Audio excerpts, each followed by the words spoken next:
25 वर्ष भइसक्दा पनि किन अहिलेसम्म बिहे नगरेको भनेर यदि कसैले तपाईँलाई सोध्छ भने तपाईँ के जवाफ दिनुहुन्छ?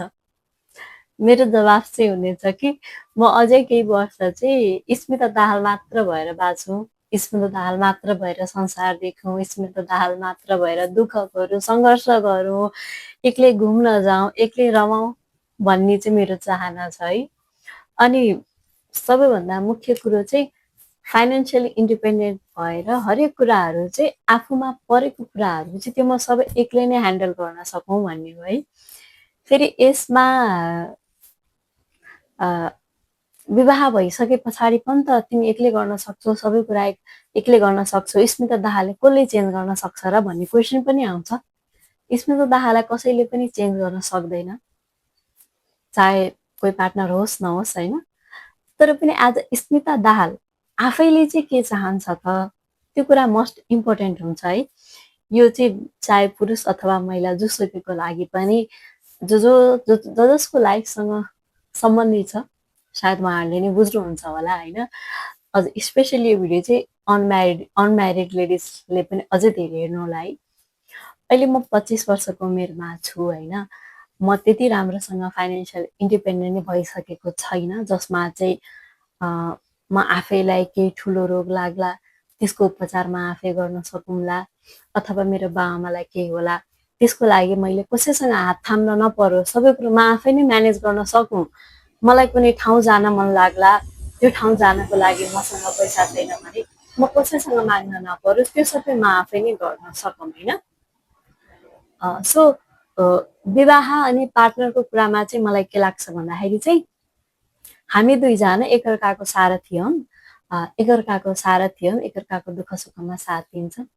सो म विवाह गर्छु, तर जब कुनै टाइममा चाहिँ मलाई एक्चुअलीमा नि ल स्मिता अब चाहिँ बिहे गर्ने बेला भयो भनेर मेरो मनले भन्छ, त्यतिखेर म बिहेको लागि ओके हुन्छु होइन। म बिहेको खिलाफ भन्ने होइन है, मलाई विवाह मनपर्छ, बेहुली जसरी श्रृङ्गारिन पनि मनपर्छ। तर एज अ स्मिताको अहिलेको कुरा गर्नु पर्दाखेरि चाहिँ अहिले चाहिँ मलाई विवाह गर्न मन छैन।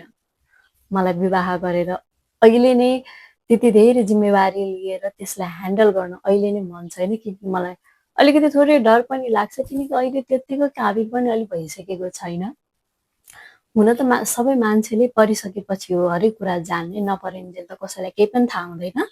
तर अहिले कोहीको कुरा नगरौँ ल, मेरो फ्यामिलीको पनि कुरा नगरौँ, मेरो फ्युचर पार्टनरको पनि कुरा नगरौँ, सोसाइटीको कुरा नगरौँ, कसैको कुरा नगरौँ कि अहिले एज अ स्मिता दाहालको मात्र कुरा गरौँ। और एज अ तपाईँ चाहिँ सृष्टि अधिकारी हुनुहुन्छ भने तपाईँ एज अ सृष्टि अधिकारीको मात्र कुरा गरौँ कि।